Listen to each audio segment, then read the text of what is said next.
Thank you. I appreciate, again, all the members of Congress who've come and also our panelists. I have not asked questions, so I've saved myself for last, not because they're best, but I just wanted to make sure there was time for me to ask a few questions. And so I have some for each of you. And, first of all, Ms. Sgama, President Biden claims that there are 9,000 oil and gas leases that have been approved that companies are simply not using. I won't tell you exactly what I have written down here what I think about that claim. I won't get there just for time's sake, but I want you to see, if you would please, explain the difference between a lease being approved and a company actually being able to drill and then actually bringing a hole to production. Well, they've kind of been all over the place, leases, permits. I'll take the leases first. There are about 12,000 leases that are not producing right now out of something like 23,000 leases. And I would note that we're in court defending 5,900 of those leases. And it's really hard to produce on a lease if it's tied up in litigation. So that's one reason you might not produce on a lease.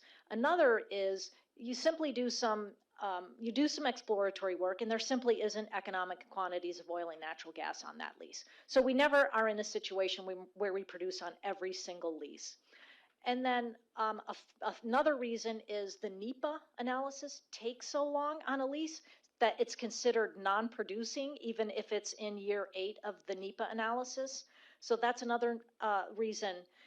And now, switching to the permit side, there are about 8,800 permits that have been approved but not used. There are also 4,500 permits that we have requested but that are being held up. And environmentalists just sued last week on 3,500 approved permits. So these were permits that the Biden administration actually approved, and they've sued on them because they don't want to see any production. So those are going to be tangled up, and it's going to be hard to develop on those permits. But one of the reasons that we don't drill all those permits is because you have to go out and get so many permits in hand when you want to develop federal wells, because you don't know how long that permit's going to take. The federal system is so inefficient that companies went out and they built up an inventory before the Biden administration came in because they were concerned that they would stop all permitting. And now there's litigation on permits. Now every single permit is going up to Washington, D.C. instead of being approved in the field. So there's so many inefficiencies in the system. Purposefully, yes. Thank you for that. Secretary Perry, President Biden is talking about doubling the amount of ethanol as an additive as some way to reduce the price of gas. And so I guess my questions for you, will this increase the supply?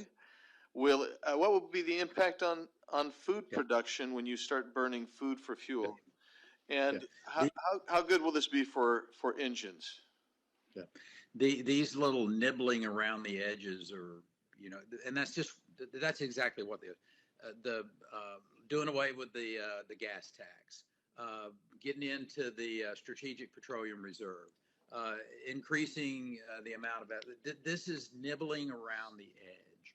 If you want to make a difference in the price of gasoline, the only way that you can do it in a positive way to lower that is to increase production. That's it.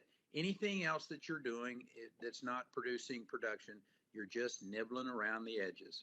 Right. I agree with that 100%. And then, Mr. Epstein, again, thank you for being here today as well. Thanks to all of you again.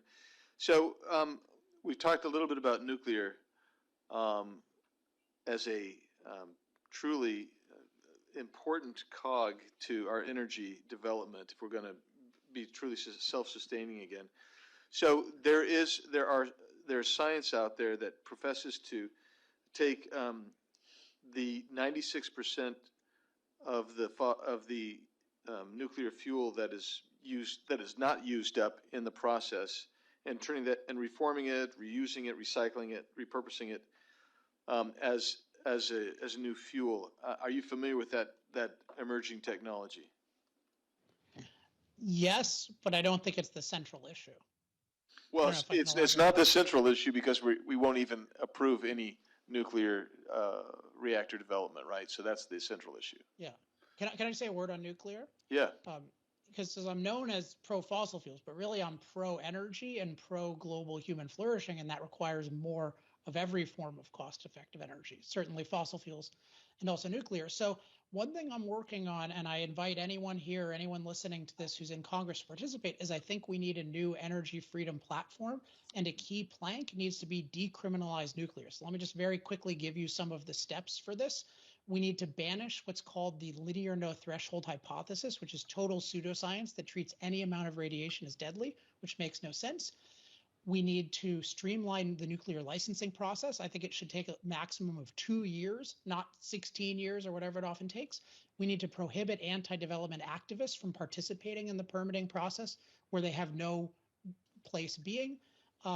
We need to allow all cheap and safe forms of nuclear waste disposal, although current nuclear waste is quite safe. That's important.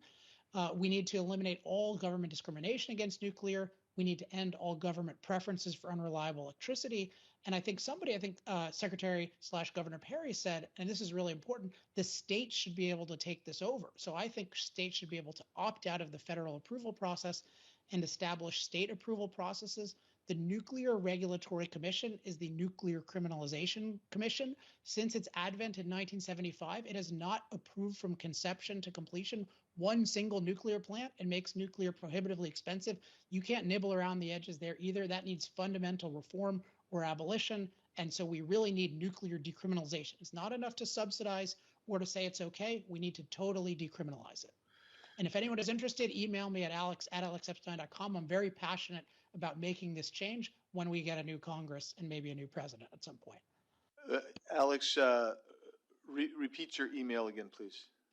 Alex@alexepstein, EPSTEIN.com. And there you have it. I thank Heritage for hosting us today. I thank everybody who's participated, the panelists, great information. Appreciate the members of